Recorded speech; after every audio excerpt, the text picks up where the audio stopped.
പ്രിയപ്പെട്ടവരെ, എല്ലാവർക്കും നമസ്കാരം.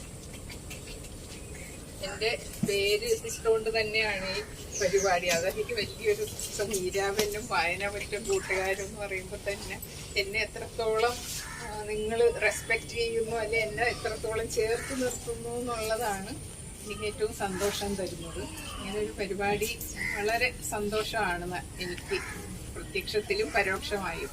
കാരണം ഞാനൊരു ടീച്ചറായിരുന്നു എന്നതിനേക്കാൾ ഉപരി ഒരു എഴുത്തുകാരിയും കൂടി ആയപ്പോൾ എനിക്ക് ഉണ്ടായ എൻ്റെ മനോഘടനയിലുണ്ടായ ഒരു വ്യത്യാസമുണ്ട്. ഇപ്പോൾ നിങ്ങൾക്ക് ഇവിടെ ഒരു മുറി നാട്ടുകാർക്കായിട്ട് വായനയ്ക്കായിട്ട് തുറന്നു കിട്ടിയപ്പോൾ അതിൻ്റെ പിന്നിൽ പ്രവീണയുടെ വളരെ വലിയ അധ്വാനം ഉണ്ടെന്ന് എനിക്കറിയാം. അപ്പോൾ ഇൻസ്പയറിംഗ് ആയിട്ടുള്ള കുറേ സ്ത്രീകളിൽ ഒരാളായിട്ട് പ്രവീണയെ തിരഞ്ഞെടുത്തു. റോട്ടറി ക്ലബിൻ്റെ അഭിനന്ദനം കിട്ടി. അതിലൊക്കെ എനിക്ക് വലിയ സന്തോഷം തോന്നുന്നുണ്ട്. അഭിനന്ദനങ്ങൾ എൻ്റെയും അറിയിക്കുന്നു. അപ്പോൾ നിങ്ങൾക്ക് ഇങ്ങനെ ഒരു ഇൻസ്പയറിംഗ് ആയി നമ്മളെ മുകളിലേക്ക് ഉയർത്തുന്ന ഒരു സ്ത്രീയെ നമ്മളോടൊപ്പം കിട്ടുക എന്ന് പറയുന്നത് അപൂർവമാണ്. അപ്പം അതൊരു നല്ല മനസ്സിനുടമയാകുന്നവർക്ക് മാത്രമേ അങ്ങനെ മറ്റുള്ളവർക്കും കൂടി എന്നോടൊപ്പം വളരാൻ, ഉയരാൻ സാധിക്കണമെന്ന് വിചാരിക്കാൻ കഴിയുള്ളൂ.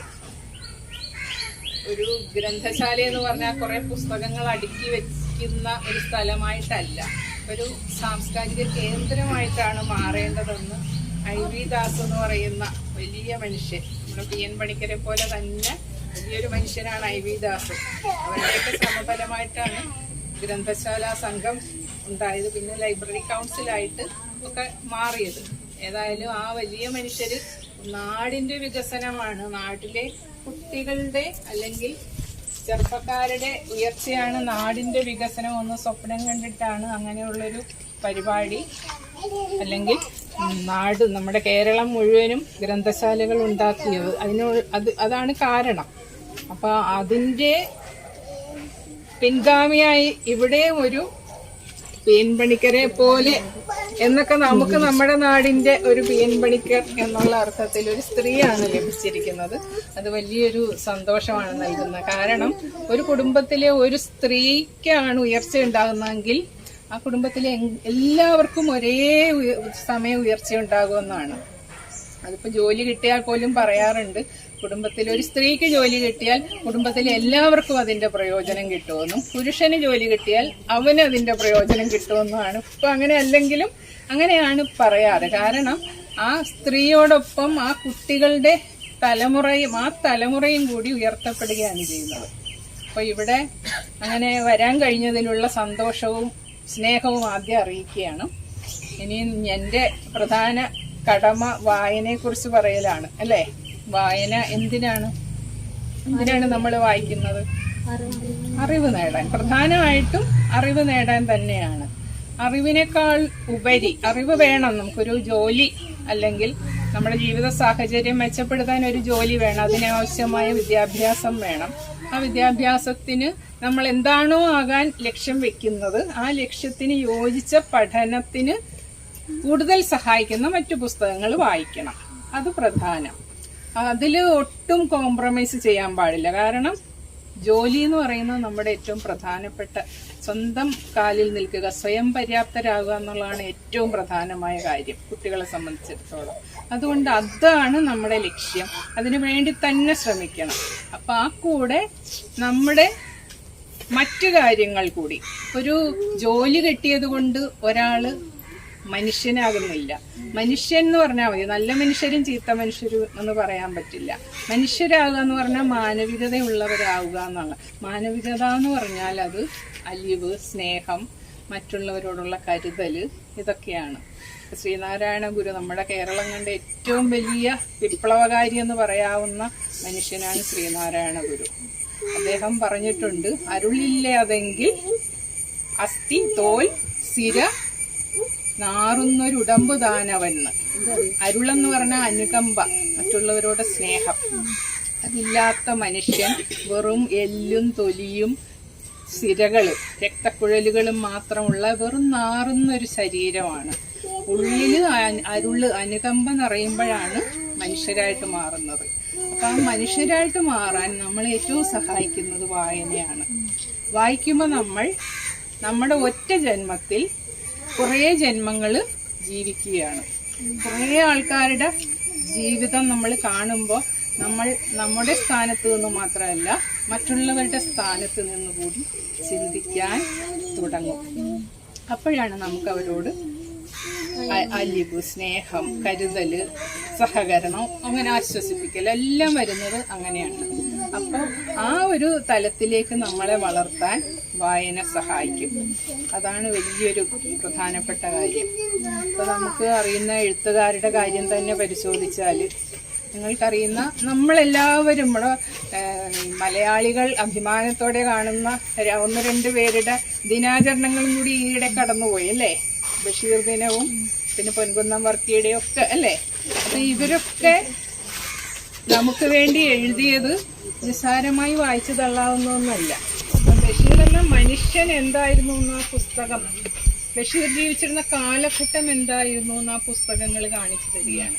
ഓരോ പുസ്തകവും ഓരോ കാലഘട്ടങ്ങളെ കൂടി കാണിക്കുന്നുണ്ട്. അപ്പം ബഷീറിന്റെ ഒരു കഥ, ശരിയായ സംഭവങ്ങൾ, ബഷീറിന്റെ ആ മാനവികതയ്ക്കുള്ള ഉദാഹരണങ്ങളായിട്ട് ബഷീർ ഇങ്ങനെ ചായയൊക്കെ കൊണ്ടുവന്ന് വെച്ചാൽ കുടിച്ചതിന് ശേഷം കമിഴ്ത്തി വെക്കുമെന്നാണ് പറയുന്നത്. എന്താണ് അങ്ങനെ കമിഴ്ത്തി വെക്കുന്നതെന്ന് ചോദിച്ചാൽ അതിങ്ങനെ നിവർത്തി വെച്ചാൽ ഇത്തിരി ചായ ബാക്കി ഉണ്ടാകും, അതിൽ വീണ് ഉറുമ്പുകൾ ചത്തുപോകണ്ടെന്ന് വിചാരിച്ചിട്ടാണ് കമിഴ്ത്തി വെക്കുന്നത്. അത്രയും സ്നേഹം. അദ്ദേഹം ചെരുപ്പിടാതെയാണ് നടന്നിരുന്നതെന്ന് പറയും. കാരണം ആ ചെരുപ്പിടുമ്പോൾ ഭൂമിയെ ചവിട്ടുന്ന ആ ഒരു സ്നേഹം, ആ ഒരു സ്പർശത്തിന്റെ ആ ബന്ധം ഇല്ലാതായി പോകുന്നു. ചെരുപ്പിട്ട് ചവിട്ടി എന്ന് പറയുന്ന ഒരു ദോഷമായിട്ടാണ് അദ്ദേഹം വിചാരിച്ചിരുന്നത്. അതുപോലെ അദ്ദേഹത്തിന്റെ നാട്ടിൽ ഒരു കൊലപാതക കേസിൽ പ്രതിയായിട്ട് ഒരാള് ഒരു ദിവസം അയാള് ജയിലിലൊക്കെ കഴിഞ്ഞ് തിരിച്ച് നാട്ടിൽ വന്നപ്പോൾ ആളുകൾ ഇയാൾ കൊലപാതകയാണെന്നൊക്കെ ആളുകൾ ഇടപെടാൻ മടിച്ചു. പക്ഷെ അയാളിങ്ങനെ ഓരോ വീട്ടിലും ചെന്നിട്ട് എല്ലാവരും പിന്തിരിഞ്ഞൊക്കെ ഇരുന്നപ്പം ബഷീറിന്റെ വീട്ടിൽ വന്ന് ബഷീർ ഇരിക്കുമെന്ന് പറഞ്ഞ് അയാളുമായിട്ട് സംസാരിക്കുകയും ഒക്കെ ചെയ്ത് വളരെ കാരണം ഒരു ഒറ്റ നിമിഷത്തിലായിരിക്കും ചിലപ്പോൾ അയാൾ ആ കുറ്റം ചെയ്തത്. അതുവരെ അല്ലാത്തപ്പോഴൊക്കെ അയാൾ നല്ല മനുഷ്യനായിരിക്കും. അപ്പൊ ആ ഒരു കുറ്റത്തിന്റെ പേരിൽ നമ്മളങ്ങ് മുഴുവനും അയാൾ ചീത്തയാന്ന് പറയാൻ പറ്റുമോ? അപ്പൊ എല്ലാ മനുഷ്യരിലും നന്മയും തിന്മയും ഒക്കെ ഉണ്ട്. അത് മനസ്സിലാക്കിയ ഒരാളാണ്. അപ്പം ബഷീർ അയാളെ അങ്ങനെ സ്വീകരിച്ചു കഴിഞ്ഞിട്ട് അയാൾ എപ്പോഴും ജയിലിൽ നിന്ന് വരുമ്പോഴൊക്കെ ബഷീറിനെ മാത്രമേ കാണാൻ വരുമായിരുന്നുള്ളൂ. അവസാനം ബഷീർ മരിച്ചപ്പോൾ അത് അവിടുന്ന് മാറാതെ ദിവസങ്ങളോളം കരഞ്ഞുകൊണ്ട് നടക്കുകയായിരുന്നു അയാളെന്നാണ് പറയുന്നത്. അപ്പം ആ വീട്ടുകാർ പോലും തിരസ്കരിച്ച ഒരാളാണ്. അപ്പം അങ്ങനത്തെ ഒരു മനുഷ്യനാണ് നമ്മൾ വലിയ പുസ്തകങ്ങളായിട്ട് ബഷീറിന്റെ പല പുസ്തകങ്ങളും, പാത്തുമ്മയുടെ ആടൊക്കെ ഒരു സ്ത്രീയുടെ വിജയത്തിന്റെ കഥയാണ് അല്ലേ?